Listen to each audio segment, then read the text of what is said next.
So before we even start this video, I want to get something off my chest very quickly. A huge thank you. Thank you. To everybody who subbed, obviously, but especially all the ones that have subbed recently when I made a lot of changes about in the channel, what I focus on, what I discuss. The increase of comments, of likes, of subs, it's overwhelming, and I'm really proud, but I'm also humble. Thank you all for finding my channel. I know what videos are more popular than other, but I just love talking about gaming in general, and my take on the market, on hardware, on software, on games, and thanks for well, making that work. I'm really proud of that. So today's subject, we're going to talk a bit about the market and about consoles. So let's get into it.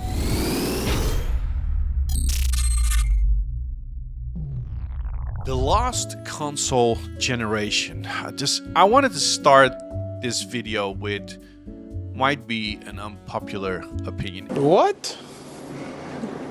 Bro, what are you talking about, man? It might. I think we just lived through, and we're still living through, the lost console generation. If I'm looking at the news, if I'm looking at everything that's happening, how consoles have evolved and what we've been through with live services and all these things, and remakes and remasters that we're going to discuss later on, but I don't see anything that makes me want to remember in 20 years time frame why the PlayStation 5 or Xbox Series X were so extremely fantastic in terms of experiences. I don't mean that they are bad consoles. Absolutely not. Quite the opposite, right? So they're fast, they're quiet, we have SSDs, the quick resume.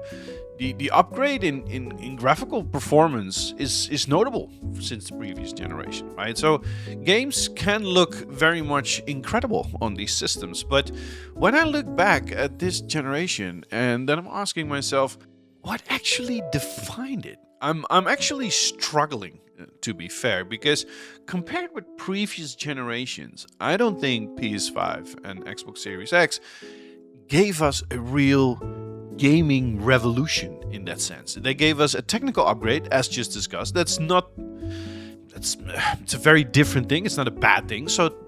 But today I want to talk about what happened to this generation. Why exclusives disappeared, why your identity as a console, as an environment disappeared, why remakes and live services games became so dominant, and why the promise of 4K and 120 frames per second didn't really materialize as the way we expected. And strangely enough, why Xbox might finally be rediscovering what a console actually needs to be. So that's a small take and a twist at the end, but let's get in the first subject here. Every generation that I think of, prior to, I think, even Xbox One and PlayStation 4 to an extent, but okay, that's different, used to have an identity. Truly, I think about those previous generations. Obviously, I don't know how old you are and how far you go back, but I go back to the Commodore 64, to the MSX, the rise of the Ataris, the Lynx, all these systems that I owned that gave me, I can still think about Gianna Sisters. I can think about the first Mario Bros. I can think about Jumpman Jump for everyone. Just look it up, Jumpman Jump. Those were the games that just wowed me back. It was revolutionary what you could do with it. Every system had something that I can think of. So, that was great. Up until the PlayStation 4, Xbox One is not included in that. But the original PlayStation, if we start there, brought us 3D gaming, right? In millions of homes, 3D gaming was the norm all of a sudden. It gave us the first DVD that you can put in that system and then load it up. PlayStation 2 gave us DVD playback, and that's my take, one of the hottest game libraries ever assembled. PlayStation 3 is very close to it, and the Xbox 360, but I think the PlayStation 2 is winning it for me. The original Xbox brought us Halo and transformed online gaming with the Xbox Network or Xbox Live. Then came 360 and PlayStation 3, not only capitalizing on that, but expanding on that HD gaming, Xbox Live, Achievement, the PlayStation Network, wireless controllers became the standard, massive online multiplayers became more dominant and really growing. Digital storefronts beginning to emerge. We already saw the convenience, and that has led to discussion that is now live with PlayStation. When a gamer buys a PS4 disc, they have the rights to use that copy of the game. They can trade in the game at retail, sell it to another person, lend it to a friend, or keep it forever. Then PS4 and Xbox One did push huge connected worlds and digital distribution in social gaming further. Right. So stick with 360. That's your message. If you don't, like it. If you have zero access to the internet, that is an offline device. With PS4 capitalizing on exclusives but slowly letting that go, the Xbox One completely lost the plot in that whole sense by focusing on entertainment in general. So it lost its identity already. But whether you like it or not, you knew what changed to an extent. And then PS5 and Xbox Series X arrive with a heavy leaning still on the previous generation, as we've seen with multiple titles being held back in development because of the previous generation. But the message was actually more. It was more resolution, more frames, not more loading, but faster loading, better lighting, better textures, but fundamentally, the experience remained quite familiar. Also in terms of the games it had to offer. This is the console of remakes and remasters. But I will go into that a bit more later on, because first let's just examine the 4K 60 frames per second promise in this generation. Well, sort of. Still remember the marketing around this generation? It was 4K, it was 60 FPS. Even 120 FPS. I don't have the box anymore of the PlayStation 5. But the base PlayStation, as far as I'm aware, confirmed 4K native.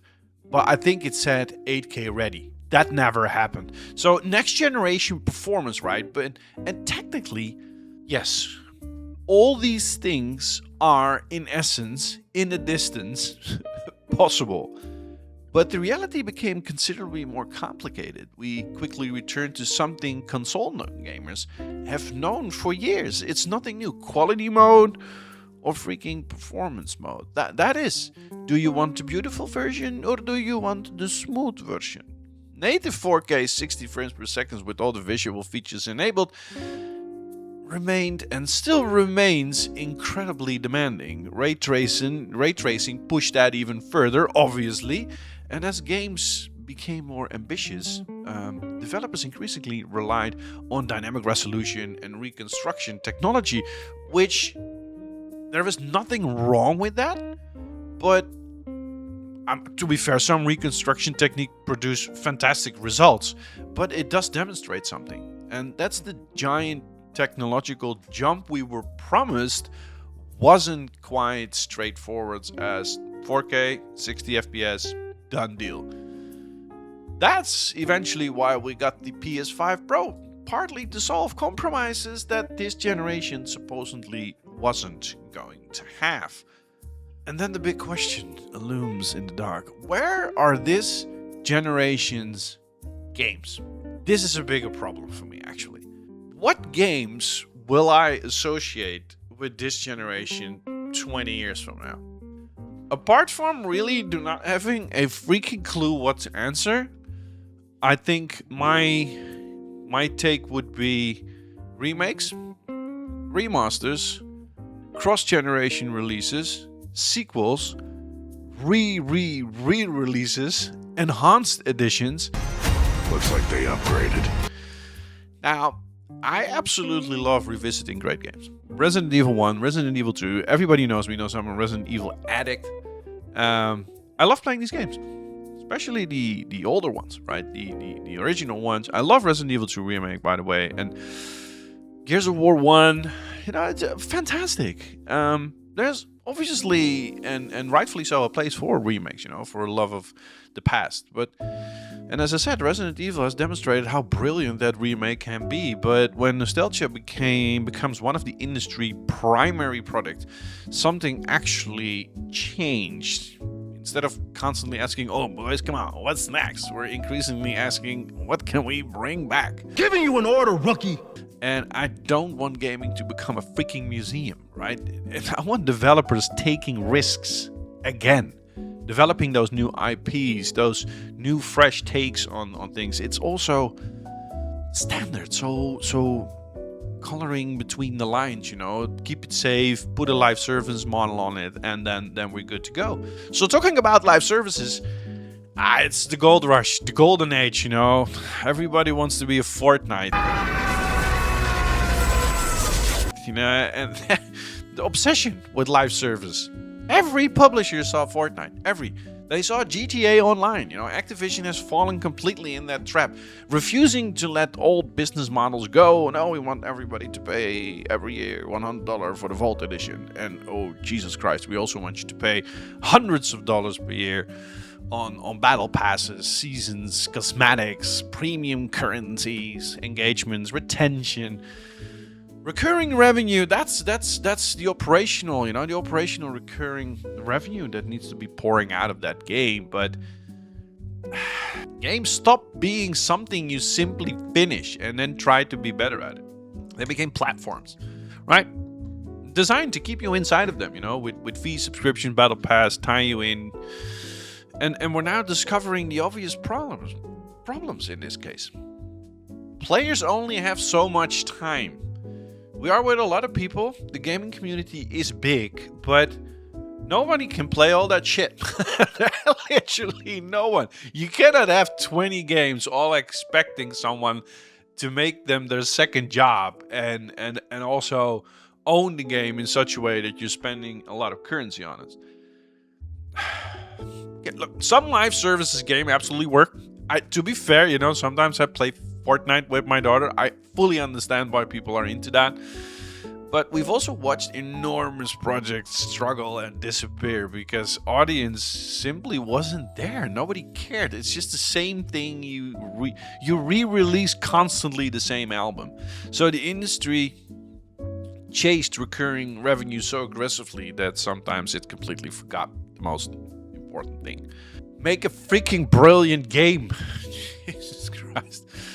Okay, well, speaking then about live services, subscriptions changed the value of games completely. It completely. This Game Pass, PlayStation Plus, cloud streaming.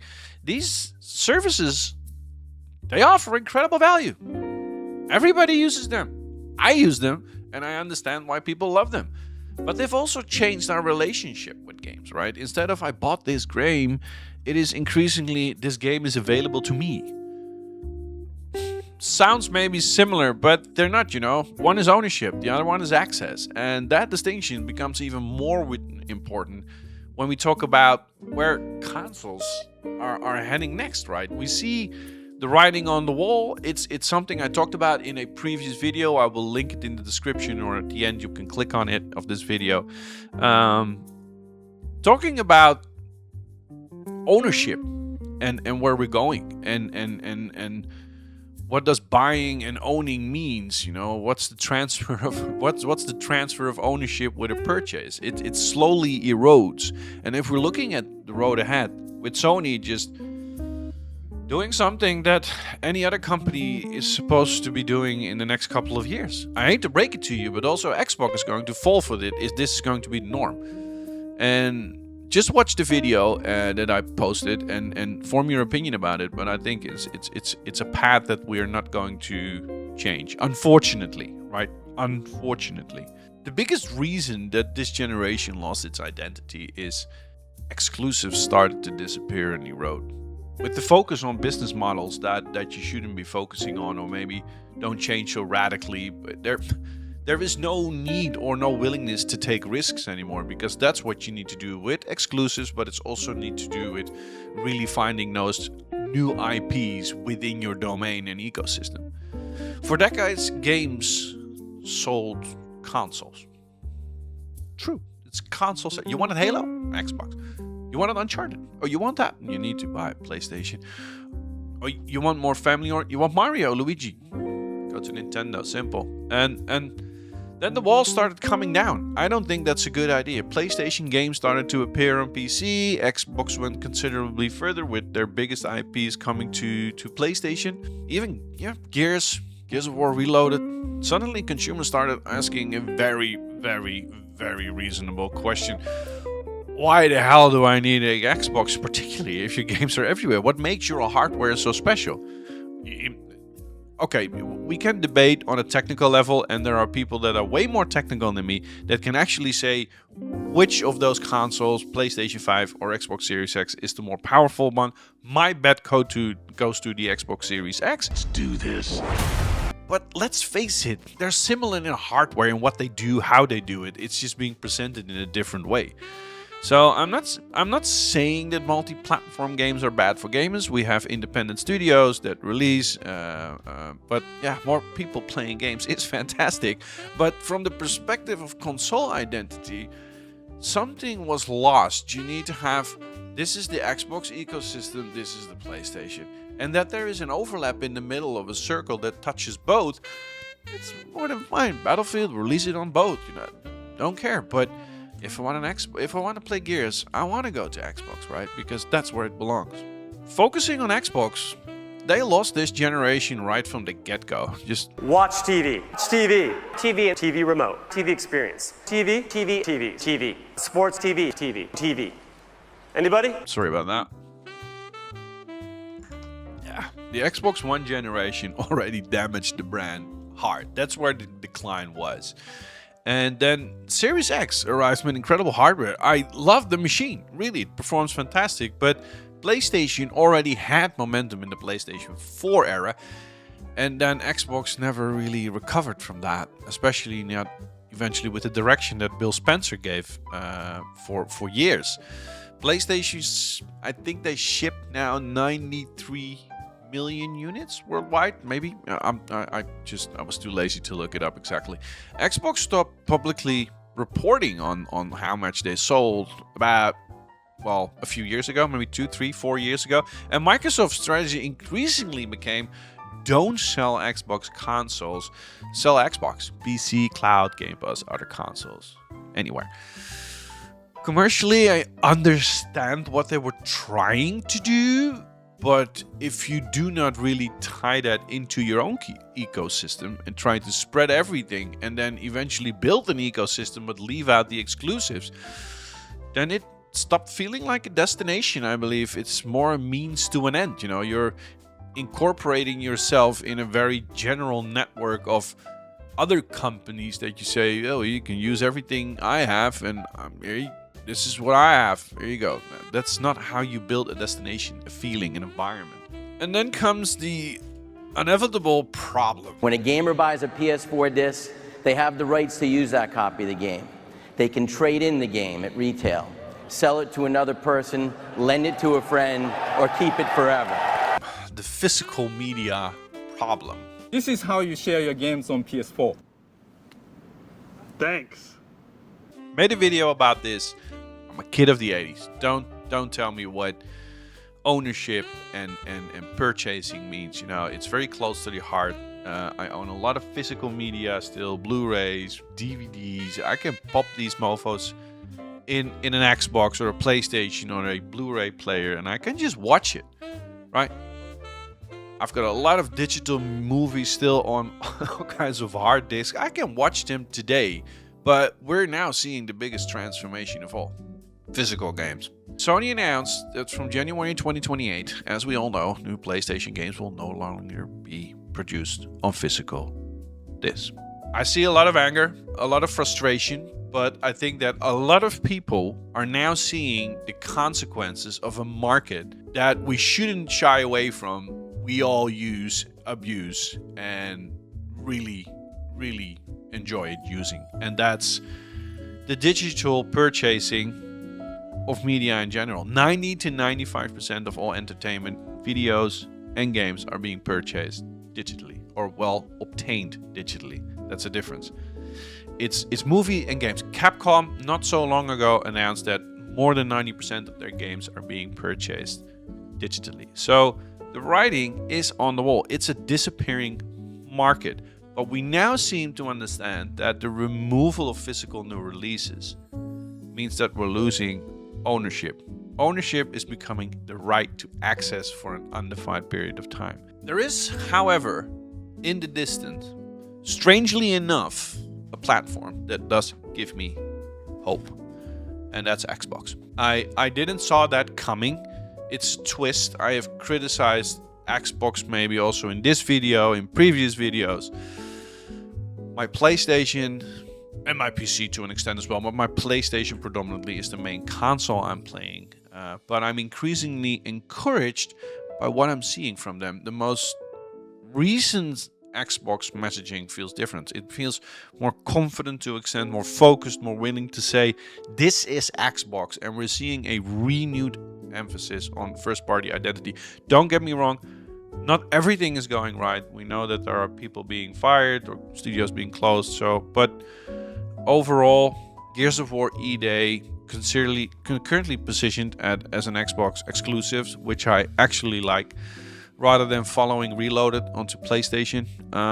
Talking about his next-gen hardware, Project Helix, something capable of playing all Xbox and PC games. All Xbox all the way down to the first one. Perhaps most interestingly, credible report that Microsoft is evaluating physical disc support for Helix. I hope so, because there was also a notion of disc to digital, so you can put in your disc and then you can play disc. You don't have those install times or reload times or whatever from a disc anymore, but you still own the game and can play it anywhere. That's pretty important, to be fair. I wouldn't call disc support confirmed yet, but it's promising. But the fact that physical compatibility is even part of the conversation, while Sony is really moving away and being absolutely destroyed on social media, even on X, they get community notes everywhere. It's just hilarious. But it's fascinating to see it. Suddenly, Xbox has an opportunity. If not by copying PlayStation or doing similar things, actually what they need to do is exactly the opposite of what PlayStation does. If they do that, they have an absolute chance of absolutely destroying the PlayStation 6. So the conclusion, dear friends of the show, is this really the lost generation? Maybe it's a bit dramatic. We've got fantastic games technology and incredible experience, but when I compare PS5 and Xbox Series X with the generations that come before, I really struggle to identify what really changed to this generation. It's better resolution, frame rates, faster loading. We all had that. But there is fewer reasons to choose one console over another in general. So that's why I am calling it the lost console generation. But I'm very optimistic about what's next. Xbox appears to seem hungry. PlayStation being challenged again. Physical versus digital could be a differentiator even for both systems. Exclusivity becoming a part of the discussion again, and competition might finally return. And I'm a high advocate of these two powerhouses standing, face to face to make the most and the best. I don't think Xbox Series X and PS5 will be remembered as the generation that changed gaming. But let's be positive about this. Maybe maybe we'll remember them as the generation that forced the industry to ask, what should a console actually be? And if Xbox and PlayStation start finding the answer to that question, then maybe the next generations of console will finally give something we struggled to find this one. It's an identity. And all peeps, again, as I said, thank you for your attention. And your subs and your likes and your comments. I really appreciate it. But let me know what you think. Do you think the this generation is underrated? Doesn't get enough credit? Could be. Is it the lost generation of console? And what is your take on the future of console gaming? For now, 6 out.